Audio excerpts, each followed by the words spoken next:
the best things to come out of Japan in the 1980s was Nintendo's 8-bit video game systems and anime.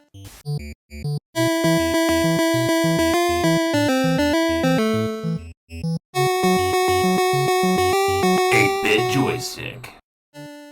Two of Japan's greatest cultural exports in the 1980s were Nintendo's 8-bit video game systems and anime. The Japanese animation industry was booming to unprecedented levels and was constantly reaching incredible artistic achievements in both sheer volume and complexity, taking animated storytelling to never-before-seen heights. Despite all this, only a very small amount of anime shows and movies were even known outside of Japan during the 1980s. Most NES fans during the 1980s were completely unaware of anime and knew even less about how the booming anime industry influenced the Showa Famicom boom.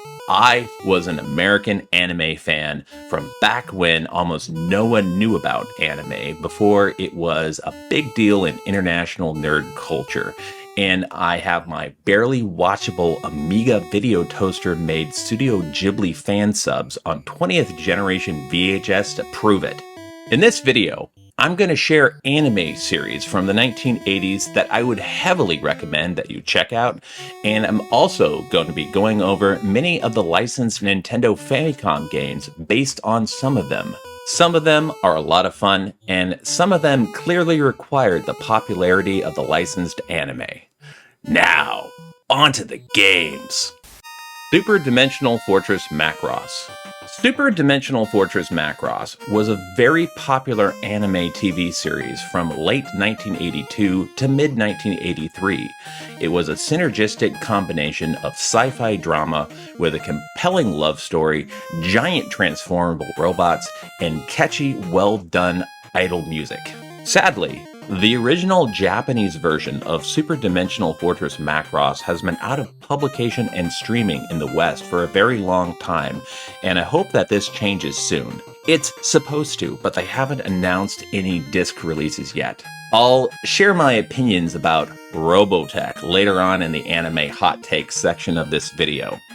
Super Dimensional Fortress Macross for Famicom by Namco, 1985. The Nintendo Famicom was released in 1983, and Super Dimensional Fortress Macross was a hit anime at the time, so it's not really surprising that a Macross Famicom game was released by Namco in 1985.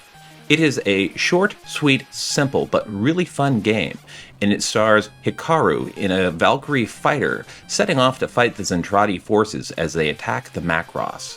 It is a simple side-scrolling spaceship shmup, and you can alternate between the fast fighter jet mode and Batoroid giant robot mode, which can move around the screen very fast in both directions but doesn't cover a lot of distance. And finally, the Gearwalk mode, which is my favorite and is a combination of the two. You can also launch missiles, and you have a life bar, and you can take multiple hits. Each level is basically the same, where you fly to the enemy spacecraft, fly inside it, and then blow it up from the inside. And then the next level is basically the same thing, but slightly harder. It is an arcade-style game, but it works because it delivers on what you want to see in a Macross game. It's a little simplistic, but it doesn't punch above its weight class, but it doesn't overextend itself. The Macross Famicom game was a hit, and you should be able to find a copy of it for not a lot of money. This is a must-own cartridge, and if you're into importing Famicom games, and if you're watching this video, then I think you should. Mobile Suit Gundam is one of the cornerstone influential major anime franchises. It aired from late 1979 to 1981, but it was not a success during its initial run, but it later caught on with fans. It featured a giant space war between two factions of humanity, giant transformable mecha, and an interesting, relatable human drama. I'm currently slowly watching the original series and savoring every minute of it. I started watching the summary movies of Mobile Suit Gundam, and that's a great way to get into the original series. And then I moved over to the movie summaries of the follow-up series, Mobile Suit Zeta Gundam, but I had a hard time keeping up with it. The Mobile Suit Zeta Gundam, the new translation movie series, is actually intended for people who have watched the 50 episodes long Mobile Suit Zeta Gundam series. I'll look forward to watching the Zeta Gundam TV series in good time. While the original series has a very 1970s feel, the mid-80s aesthetic of Zeta Gundam is super Showa anime awesomeness. So there were no Famicom games made for the original Mobile Suit Gundam series. However, its follow-up series, Mobile Suit Zeta Gundam, did. Both Mobile Suit Gundam and Mobile Suit Zeta Gundam are streaming on Crunchyroll.com, and there are Blu-rays available. Mobile Suit Zeta Gundam Hot Scramble was not only the first Mobile Suit Gundam game, but it was a hit for Bandai, and they would go on to make 9 SD Gundam games for Famicom alone. 9! Perhaps I'll have to check them out in a future video. So you better subscribe. You play as Camille, the hot-blooded new-type pilot of the transformable Zeta Gundam, and their quest to liberate the Earth and the space colonies from the influence of the space fascist baddies, the Titans. The game alternates between starting off in a 3D space in the Wave Rider mode of the Zeta Gundam, which is a surprisingly fun space combat, first on the Earth and then out in space. You fly around, zap bad guys, and then move on. Then you attack a colony or a spaceship, and then the game transitions into side-scrolling stages. In the side-scrolling stages, the Zeta Gundam is in bipedal robot mode, and you can run and jump and shoot around the bad guys, and also transform into the Wave Rider mode to fly around. They were clearly influenced by the computer game Thexter, which actually received a Famicom port by none other than Squaresoft. You fly through the space colony or warship and then blow up its power core, and then the gameplay loop resets again with another 3D stage on Earth and then another side-scrolling level. The Zeta Gundam feels powerful, and it can take several hits and mow down the bad guys, and it has a surprising arcade feeling despite it being an original Famicom game.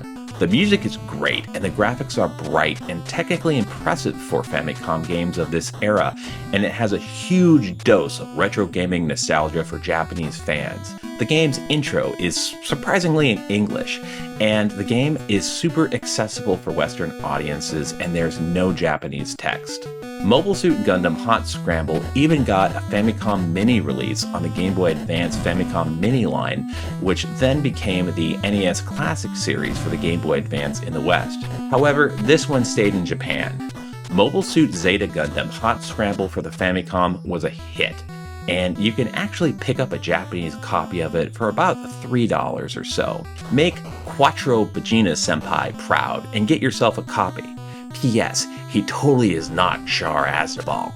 Urusei Yatsura was an animated TV show, a long-running series of movies, and OVA video series that lasted throughout the 1980s. It stars an adorable flying alien Oni princess by the name of Lum, who wears a tiger-striped bikini and who can shoot lightning bolts. She is maddeningly in love with a loath-worthy wretch by the name of Ataro Moriboshi for some reason. He wants to flirt with seemingly almost every woman in Japan and all of Lum's friends, who happen to also be other alien princesses, and a plethora of wacky character comedy shenanigans ensues. The character comedy is actually usually based on Ataru being a lecherous fool, and it's at that point between scandalous, yet it can be broadcast on regular television. The series has been enjoying a resurgence due to a remake of certain key episodes, and the entire original series is now available for streaming on Crunchyroll, and it's also been remastered and released on Blu-ray collections. The DVDs have been out of print for decades, and they are hard to come by. Urusei Yatsura goes down in history as being the first popular magic girlfriend anime. The anime series is a perfect time capsule of early 1980s anime, and the cheerful bright colors and wacky hijinks always puts a smile on my face. Urusei Yatsura, Lum's Wedding Bells by Jalico is a very early Famicom game that features Lum as a schoolgirl in a precarious situation through various stages of schools in which the school is on fire and she needs to make it to the top and grab her UFO and escape. She is able to throw lightning bolts and jump, but she's not able to fly as she is in the anime. Her path is blocked by various small creatures such as octopi, tengu crow aliens, and other batty minions as she tries to escape. This game is pretty tough with one-hit kills, and you often have to jump to moving platforms that are going over holes in the floor in order to make it to stages to get to the escalators to go to the next floor before the fire gets you. The graphics are pretty bright and colorful, and the title screen and the main music is an accurate rendition of some of the tunes that were featured in the anime. But what confuses me is that it doesn't seem to be a very appropriate concept to base an action game on a comedy anime that's mostly about gender norms and sexy, wacky hijinks. But it's pretty typical for what was status quo in Japanese video game design around the time in the early 1980s. But it's definitely worth checking out for fans of the anime, of which I am. Samurai Pizza Cats, or Kyatto Ninden Teyandee. The original series, Kyatto Ninden Teyandee, was made by veteran anime studio Tatsunoko Productions, and it received a lukewarm response in Japan. It stars a trio of cat ninja heroes. In the West, they were known as Speedy Ceviche, Polyester, and Guido Anchovy, and they were known collectively as the Samurai Pizza Cats action team. They work in a pizzeria that has a giant gun-shaped cannon on top, and they deliver pizzas and they fight a corrupt politician who has an army of crow ninjas. It is set in a city that resembles feudal Japan, but is inhabited by anthropomorphic animals that are also part robots or are robots themselves. The details aren't explained, nor is it important. That being said, it's a straight-up comedy marketed towards kids, or at least in Japan. It's the Western version where the plot really thickens. So it was actually localized by Saban, the same company that brought the Mighty Morphing Power Rangers to the West. And the legend goes that they received poor translations or incomplete translations from Tatsunoko Productions, but instead hire American comedy writers to write their own scripts using the original Japanese animation, but with wacky Animaniacs-style intelligent humor on the level of The Simpsons that often included a ton of fourth-wall-breaking pop cultural references, puns, and it is genuinely creative and hilarious. There are times that I legitimately laughed openly, out loud, repeatedly at Samurai Pizza Cats. It is just a very different beast, and by that I mean an anthropomorphic cat ninja that also delivers pizza out of a giant gun. There are even several episodes that have brief, positive references to LGBT people that were considered unacceptable for children's television at the time, and they were not aired on TV and went unseen until the DVD, streaming, and Blu-ray releases. Samurai Pizza Cats is one of the few instances where the dubbed version of the anime is clearly superior than the original Japanese version. And that's not a diss on the original Japanese cast. Samurai Pizza Cats is a refreshing glass of creativity, comedy, and fun. And there's not much like it. Definitely check it out. Tecmo made an incredibly well-done Kyatto Ninden Teyandee Nintendo Famicom game that was released in 1991. Also, technically the series was released in 1990, but I'm including it in this video for 1980s anime since it's close enough for my taste. Kyatto Ninden Teyandee for Famicom is a Mega Man-style side-scrolling action platformer game starring one of the three major characters. However, there are environmental challenges that require you to switch to the supporting heroes such as General Captain with a cannon and another cat ninja with a helicopter backpack. And you can actually swap between the characters, and there are special attacks and power-ups. Each of the 6 side-scrolling stages end in a boss fight with a villain from the anime, and the gameplay is well-controlled and quite good. The graphics take advantage of the later memory mapper chips, and this is by far the most technically impressive and advanced game listed in this video. Unfortunately, the Japanese cartridge release was not a big hit, and Western anime fans have been buying them up, and the price of a legit Japanese copy has been going up. I only have a bootleg, and that includes an excellent fan translation, which ties it to the awesome Western version of the TV show. The Famicom game has a special place in the hearts for both anime fans and retro Japanese video game fans, of which I directly lie in the overlapping center of that Venn diagram. But it is one of the rare examples of a video game based on an anime project that actually got the resources, the time, and attention that it needed to put together a genuinely good game. One of these days I'd like to track down an original Japanese version, but you can definitely check out Kyatto, Ninden, Teyandee, or Samurai Pizza Cats and the awesome fan translation. Dirty Pair started off as a series of light novels, and it was adapted into a TV anime series, OVA video series, and feature films in the 1980s. It is set in a science fiction universe that closely resembles 1980s Japan, so it's almost like the Showa era colonized the universe. It stars Yuri and Kei as travel consultant special agents with bikinis and guns who are sent on various missions. The characters are surprisingly well written, and they're always ripping on each other, but they're actually very good friends. They get the job done, but they usually end up destroying cities, space stations, and leaving a wide variety of destruction in their wake. The art style and the animation is amazing, and every frame of this anime looks like a city pop album. And that is high praise, and I'm sort of surprised that the synthwave video community hasn't picked up on the Dirty Pair. The anime series 100% holds up, and not to sound like a crotchety old anime fan, but it's a gosh darn shame that they don't make them like this anymore. I highly recommend that you check out the Dirty Pair.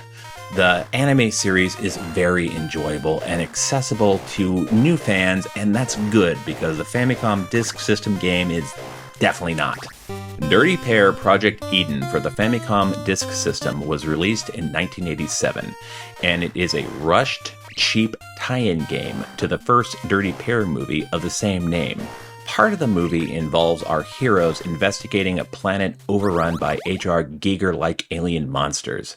I have some gripes with the plot of the movie that is mostly centered around the shoehorned-in romance between Kei and this dude that totally seems thematically out of place with the rest of the series.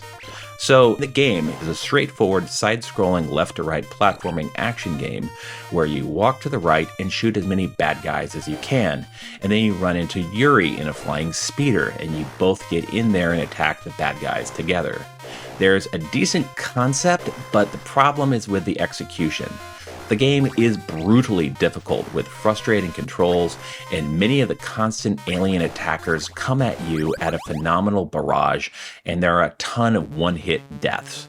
I've never actually made it to the second stage because I just keep getting frustrated, and I wish that the Dirty Pair were actually treated better. The Dirty Pair anime series is amazing. Dirty Pair Project Eden for Famicom Disk System is a sadistic, unbalanced, probably barely tested, hot, wet dumpster fire of a video game, and that's a true shame. I feel sorry for the developer, but they did the Dirty Pair a dirty, but it still plays a little better than the next game. Absolutely everyone who was a kid in the 1980s has heard of the Transformers. Now, Western fans only saw 4 seasons of the Transformers TV show. However, there was a lot of Transformers TV series and toys that only came out in Japan. Like, a lot of them. In both anime and toys. And if you're a hardcore Transformer fan, then now you can get those on DVD and enjoy them with subtitles.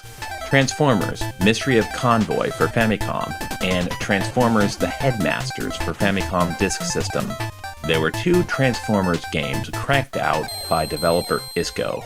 Both were made by the same developer, and both were the result of a potentially fatal combination of low budget, low technical resources, short development cycle, and a popular children's brand that's allegedly supposed to make up for the potential deficits of quality of the game. And that's never a good cocktail of disappointment and frustration, but it also summarizes the end results. In Transformers Mystery of Convoy for the Famicom, Convoy is a Japanese name for the character Optimus Prime, but you don't actually play as him. Instead, you play as Ultra Magnus, who is investigating the disappearance of Optimus Prime. And surprisingly, the Decepticons are implicated. Do you hear that? The Decepticons are implicated. Now, I often don't want to bring up the term kusoge, which is a Japanese term which is a portmanteau of crap game, but it definitely comes to mind. You move from the left to the right, and you play as a robot hero who can transform into vehicles, but you are bombarded by a constant barrage of enemies who are horribly overpowered and can instantly destroy you. It is also very difficult to hit these enemies, but they seem to fly on the screen quickly and will take you out with little warning or remorse. The controls and gameplay are frustrating at best and infuriating at worst. I want to raise a drink to anyone who can make any significant progress in these games, but I wouldn't be surprised if these games actually drove you to drink. Transformers Mystery of Convoy for Famicom is luckily a very affordable purchase, and you can get one for not a lot of money and keep it on your shelf and play it once in a while in a time capsule and a testament to the slurry of toxic work environment that resulted in this user-hateful children's game, which seems to both hate children and fun. Transformers, the Headmaster for Famicom Disk System. It's pretty surprising to see such a phenomenal failure of game development actually get a sequel by the same developer, but they did. Transformers, the Headmasters for Famicom Disk System is slightly better, but still nowhere near what you would consider to be a good game. In this game, you play as some of the Autobot Headmasters, and you can start the game playing as Chrome Dome, and then you can liberate your captured Autobot comrades. So instead of being able to transform at will, there are car stages and then there are robot stages. It is slightly easier than the completely impossible Mystery of Convoy, but it's not particularly fun and doable. What's frustrating is that as a kid, I loved Transformers and I was obsessed with them, and I would have been all about this game. Unfortunately, it is such a disappointing, frustrating experience, which is a shame because the Transformers deserved better. I'm actually very glad to see that Platinum Games finally delivered some decent Japanese-developed Transformers games, but it took decades from when the Transformers were first culturally relevant. Well, I can see the desire to collect these games if you're into collecting Transformers, but playing them for fun is a tough sell. I owe a great deal of debt to James Rolfe, aka the Angry Video Game Nerd, here on YouTube. I would like to think that I have a nuanced approach to what many consider to be bad games. I don't think that any game developers set out to make bad games. However, there's often a lot of restrictions such as limited resources and time constraints that could result in some games being severely less than enjoyable. Then there are some, not all, but some games in this video that are definitely not fun to play, and probably the only reason why they got made is to capitalize on a popular anime license, and that's a shame because the animes that these are based on are quite good. Now, you might be asking, hey, where is Fist of the North Star for NES?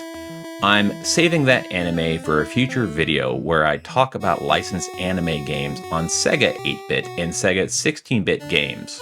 It is amazing that we actually got a Fist of the North Star game for NES and they didn't hide it or rebrand the Japanese anime origins of it.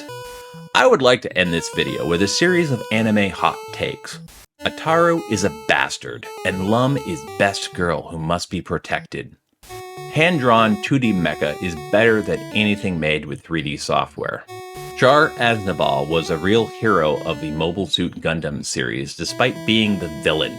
Yes, the colony drop on Sydney was horrific, but that was done by the rest of the Zeon forces. I sorta don't want to spoil anything, but he pulled off the coolest headshot in all of anime. I would rather have major invasive dental work done than listen to the monstrosity that is the English dub and edit of Robotech. I actually liked it as a kid, and then I watched it on broadcast TV, and then I grew up and I watched the original Japanese versions, and I can't go back to Robotech. Sorry, not sorry.